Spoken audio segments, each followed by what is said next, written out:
Hi, I'm Rich Fink from the Western Latin Art and Studio Tour, and today it is my pleasure to be interviewing Don and Harriet Maloney, wood turners. Harriet, how are you doing today? I'm doing fine, thank you. Well, great, great. So let's get started. Can you tell me a little bit about your artistic journey? Well, yeah. My husband Don was a lumber buyer actually for many years at Arlington Woodworking down at Tyson's Corner. He also helped people design kitchens and other things like that. And when he retired, he had always kind of wanted to get a lathe and turn things. So he bought a cheap lathe and started, just making some salad bowls, simple things like that. And that was all he was going to do. I was still working, so I had helped him um, uh, with his original turning. But anyway, there he was doing that, and someone who had known him at Arlington Woodworking went to work at a large lumber company over in Alexandria. And they had an outside wood turner so that when people came into them and needed balusters, porch posts, and what we call architectural wood turning, Hmm. uh, they would come in and the business would farm it out to this gentleman. Well, he passed on. Someone there said, "Oh, I know a wood turner. Don Maloney has a lathe." So they called him up and he went in. He comes home with an armload of things to do, and he has absolutely no idea. It wasn't bold. Fortunately, he's just a quick learner. He had some tapes and some books, and he fortunately knew one guy who had done architectural wood turning.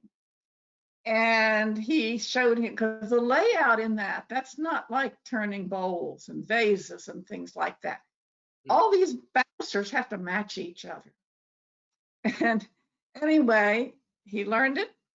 He took the jobs in when he finished. And within 2 years, he had so much business from local firms all around the DC area that he had to buy a $45,000 copy lathe.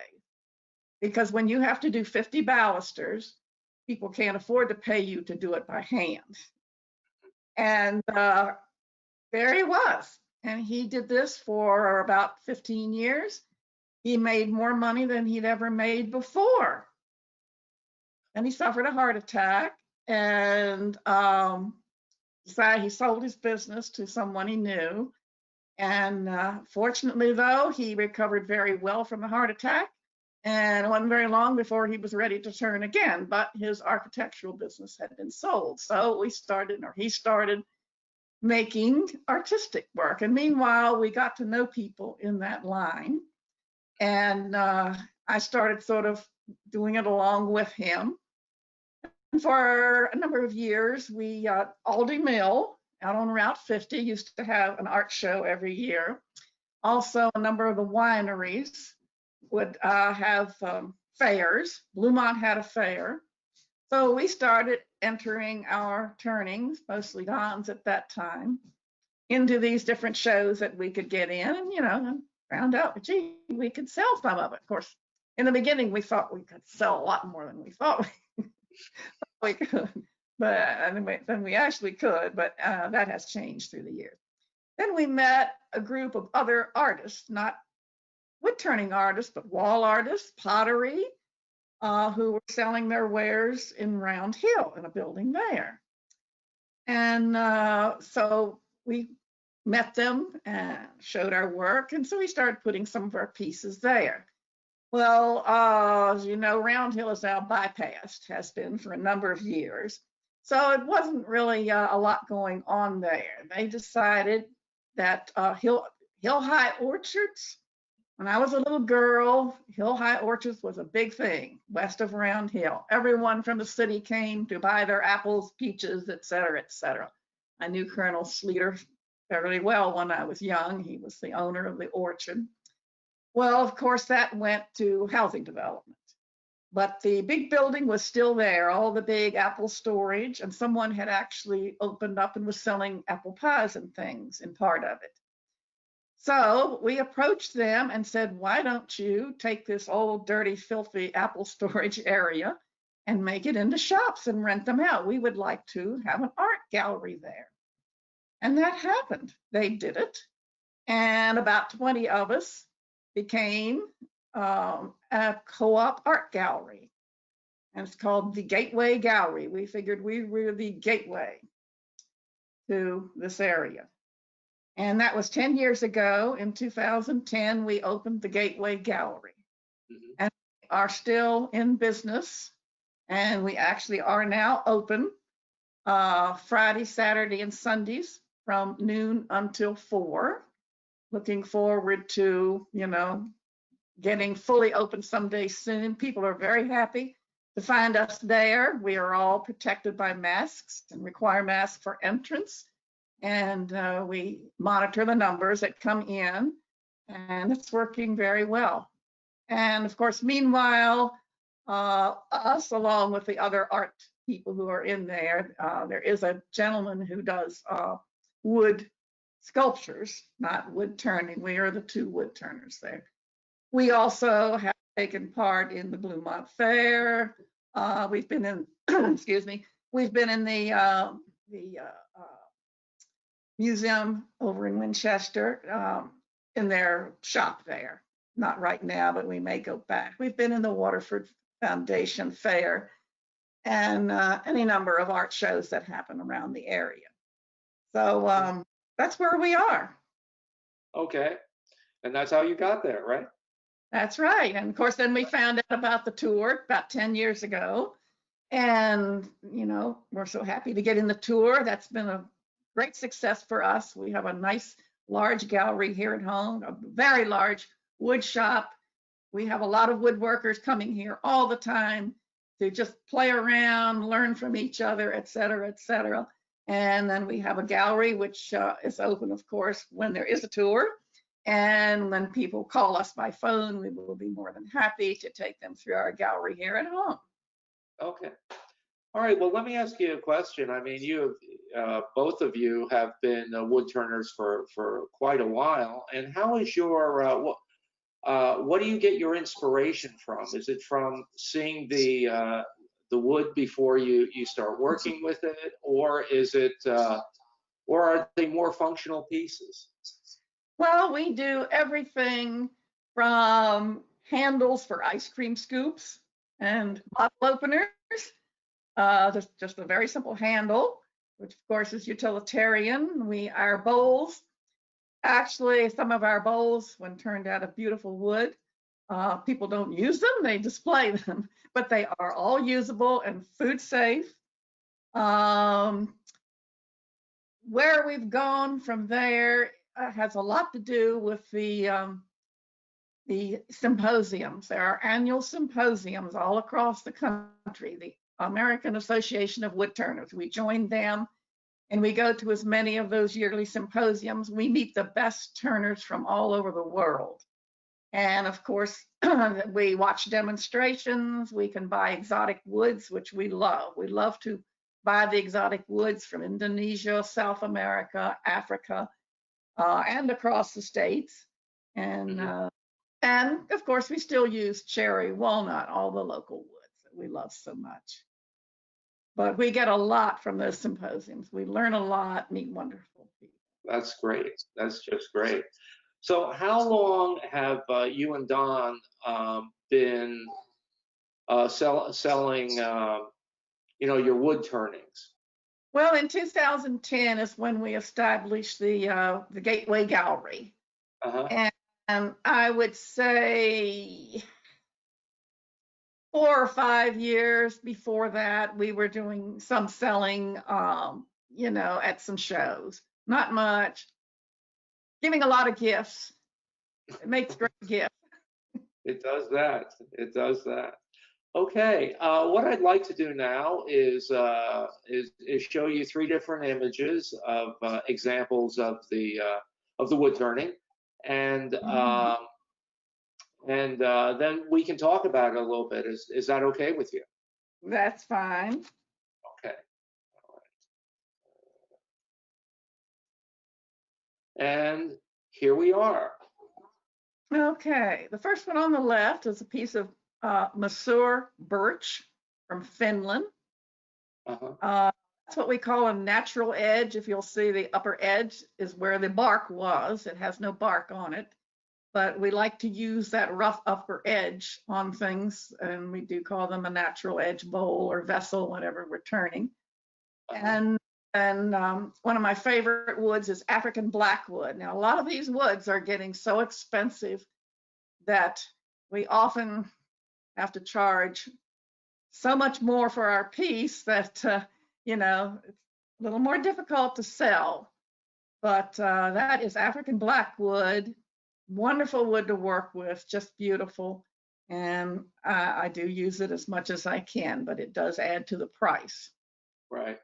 We make a lot of utilitarian pieces, like I say, handles for ice cream scoops and many things, and salad bowls and popcorn bowls and etc. But a lot of it is decorative. When you sell an ice cream scoop, do you give the buyer a pint of ice cream to go with it to check it out? No, but if I had a refrigerator at the gallery, that might make a good sales pitch. There you go. Right. Not about that. Okay, let's go to the big one in the middle now. What can you tell me about this? Okay, that's is a piece of rosewood. Now, rosewood comes from many places. We get a lot from Florida, actually. It was brought in there. Of course, it can come from South America. I don't know where this piece came from, but we like the dark and the light indicates it's rosewood. There, and of course, is the African blackwood used for the lid and the finial and for the foot. There again, you might want to put candy in it or something like that. Other than that, it's strictly decorative. All three of these pieces really are mainly decorative. Decorative. Okay. All right. Well, they're beautiful. They really are. My favorite is the third one. Actually, I really love the design of it. The one further on the right. What kind of wood is that done with? Okay, that's actually walnut. I love that. It's not an easy one to make, and I want to make some more. I think I've only made about 2 like that. And of course, a lot of people would look at that and they would say, well, walnut's a dark wood. Well, if you'll notice, we have the bark on the top. Now that means that was turned so that the outside of the tree. So in other words, when I turned it, it was laying on its side, and on the right side, it would have been the outside of the tree where the bark is. What's next to the bark is the sapwood. And the sapwood in most trees is going to be lighter and often white. And because of the way that's turned, you get much more depth in the white wood. As you can see, the depth of the white wood would be from your left hand upper corner down to where it turns brown. That's how thick your sapwood was. Well, because of the way it was turned, you can see the front gets a whole lot of sapwood. And right in the very front on the side, you will see what is bark. That, again, is the outside of the tree. So that's how that's turned. And it's just a design I liked. There again, it's decorative. And one of my favorite things they're not easy to turn. I want to turn a few more of them. Okay, well, let me ask you a question, and I've asked this question from potters as well. How big is that third item? Oh my, let's see. I'm going to say that it's probably 8 inches high. Okay. It was a pretty good sized walnut tree because that was turned, lay it on its side. That's the way it was turned, bark on the outside. So you figure you can only turn from the center of the tree out. Oh. So the tree would have been twice as, maybe 16 inches, as you can see. Well, that's a big piece of wood. Yeah, that was a big piece of wood. Yeah, it's beautiful. It really is. In fact, they all are. And so my husband actually turns a lot of bowls, like salad bowls, that are 24 inches across or even bigger. Wow. That's big on a lathe because you're spinning that around fast. I'm gonna move away the images here, and then it'll be back to just you and me chatting. Okay?